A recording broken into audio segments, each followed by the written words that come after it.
How's it going, everybody? Hope you guys are all doing well. Well, let me show you this little Helic Max Skywalker Mini because this thing has absolutely blown me away. This thing is so much fun to fly, and I really did not expect that. This is from Gearbest, and I'll put a link in the description. And I know these little quads and cages, they've been around for a while. This is not something new. In fact, there's a bigger version of this, the Skywalker 1306, and there's also the Skytech M66 Mini, which is very similar to this one. So these are not new, but it's new to me. And I've seen some videos of these, but I've never seen anyone having a lot of fun with it. And this thing is just so much fun that I'm completely surprised. For the last week or so, I've been flying this thing absolutely nonstop, just recharging it, recharging it, and flying it. I've flown it inside the house. I've flown it in the backyard. I've flown it next to the swimming pool. I've flown it in a big open field. I've flown it in the park. I've flown it at work. I've flown it at night.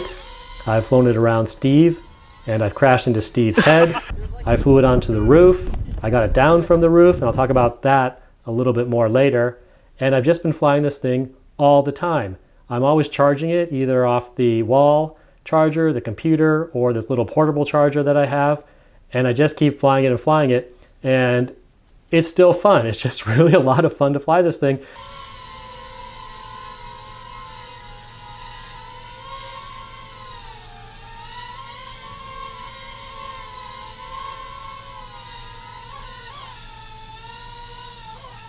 Every time the battery runs out, I'm kind of bummed because I want to fly it again, but I only have the one battery pack, and it looks like it's about a 200 milliamp single cell pack, flat pack back there, and I don't think they have spare batteries. So no spare batteries, just constantly recharging it and flying it again. So let me give you the basics of this, guys. They say the charge time is around 60 minutes, but I'm getting about 35 to 40 minutes for charge time. Flight time is about 5 minutes, and you get the LVC warning with the flashing lights. In the box, you get, of course, the quadcopter, 2.4 gigahertz transmitter, USB charger, and spare props along with this little launching pad made out of plastic. So you can use this pad to center the quadcopter for recalibrating the gyros and also for launching it, because as you can see, it just kind of rolls around inside the cage here on that axle. This thing is remarkably durable. I have crashed this thing all over the place. I've crashed it into the walls, I've crashed it into the ground, I've crashed it from up high, into the grass, into the bushes.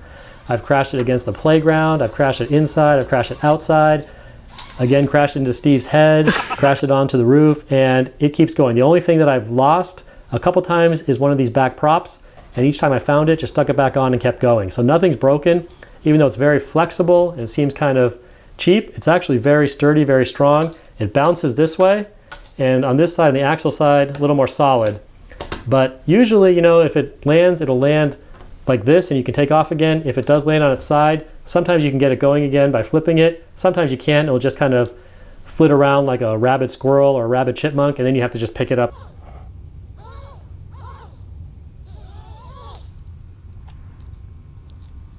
Here's the transmitter, guys. It's pretty decent. You do need to supply 4 AA batteries for it.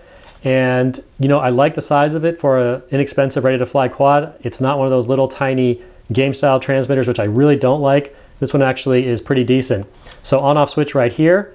Top right shoulder here, guys, is your flip button, and you can only do forward and backwards flips. So you can't flip the whole cage around. So it's going to flip inside the cage forwards or backwards, and the flips are pretty quick overall. So that's your flip button right there.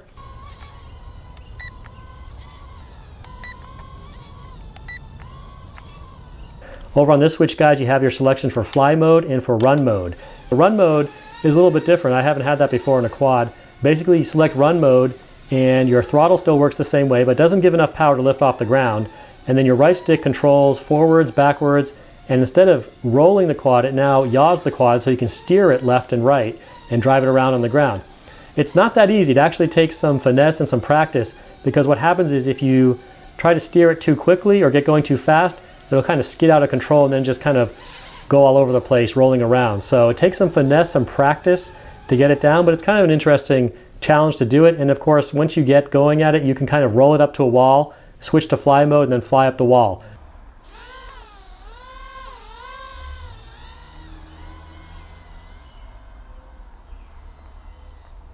So up on this button right here is your selection for your different rates. So you have 2 rates basically. You have a low rate and a high rate. Both are self-leveling. In the low rate, the quad is very docile. It's very easy to fly, perfect for a beginner. You have the cage around it, you can bump into things, the yaw rate is slow, and it's very easy to hover it and keep it stable.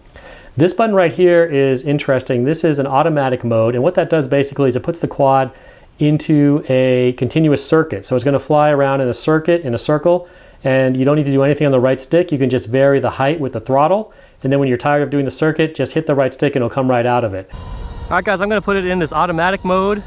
Basically, it's just going to put it into an automatic circuit. And what I found is before you do that, you want to make sure it's trimmed pretty well, otherwise it's going to start drifting. It'll probably start drifting anyway, but once you put it in that automatic mode, all you need is a throttle to keep the elevation either higher or lower, but you don't have to touch the right stick. So let's go ahead and put it in automatic. There it goes. Ah! All right, it came at me. So basically now, all I'm doing is a throttle. And it's just gonna keep doing this circuit until I hit the right stick. If I hit the right stick, it takes it right out of it. So if it starts going somewhere you don't want, just hit the right stick. You have your usual trim buttons right here, guys, and the trim works very well. It's very easy to get the quad trimmed and hovering very stable and very easily. All right, guys, that's the transmitter for you. Very nice transmitter, lots of functions for such a small, inexpensive quadcopter.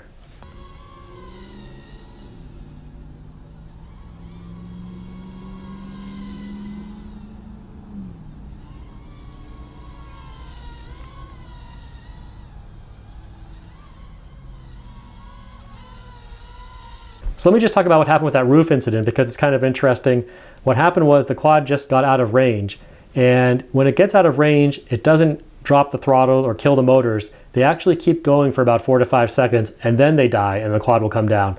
So the range seems to be about 30 to 40 meters, give or take. It seems like sometimes a little more, sometimes a little less. So what happened was I was flying near that roof, the wind started taking it, it got up over the roof, I lost the range. Instead of the motors quitting, they kept going for 4 or 5 seconds as it drifted further over the roof. Then they finally died and it came down on the roof. I tried to take off from the roof, but I couldn't quite do it. Had to go back up on the roof and then get the quadcopter down. And I definitely wanted to get it down because I didn't want to lose this thing. It's too much fun.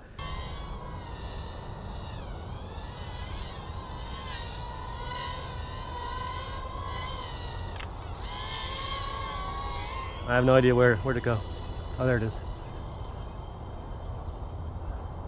Ah, it's going up.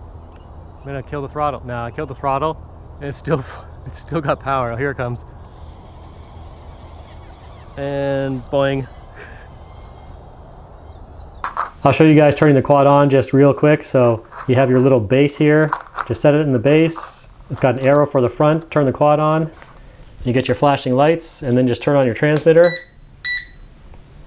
And then just to arm it, you just go full up, full down, and now it's ready to go.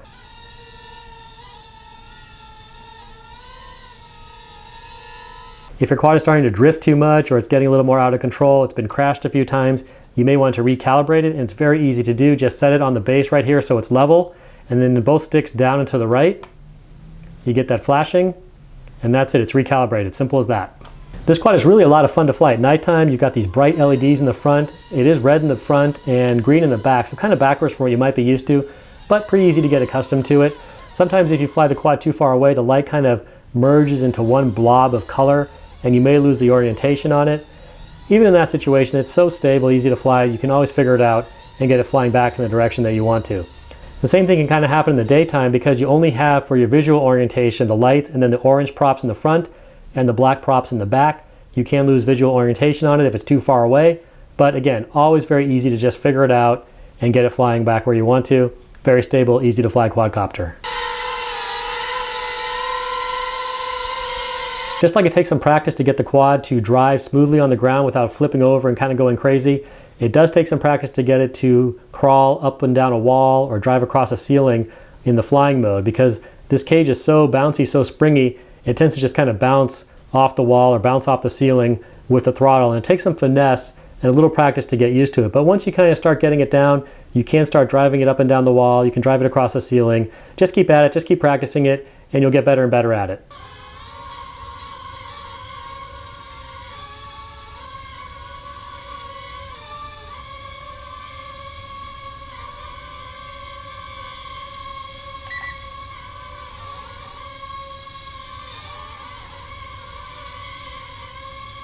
I'm just going to finish the video by showing you guys some more flight footage, but to sum it up, very fun quadcopter, guys. I'm really impressed with this thing. It's just a lot of fun and great for a beginner. Perfect balance of stability and then durability, because you can crash it into stuff and you're not going to break or lose the props. In the low rate mode, very easy to fly, very slow yaw, very stable. It's very easy to trim. So absolutely perfect quad for a beginner. And like I said, I know these quads and cages have been around for a while, but I just haven't seen anyone just having so much fun with it, because these really are a lot of fun. And if you've been flying quadcopters for a long time, you're going to still have fun with it, because what you can do is take it anywhere and make a challenge out of it. Go to the playground and try flying it through and around stuff. If you hit stuff, you're not going to crash it and break your props. You're just going to bounce off it and you keep going. So you can make a challenge out of anything. Fly it, through the playground, fly it around the house, fly it around your friends, all that sort of stuff. It's just a lot of fun. Great little quadcopter, guys. Again, this is the Helic Max Skywalker Mini from Gearbest. Link is in the description. Thanks for watching. Some more flight video, and I'll see you guys next time.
Low rate.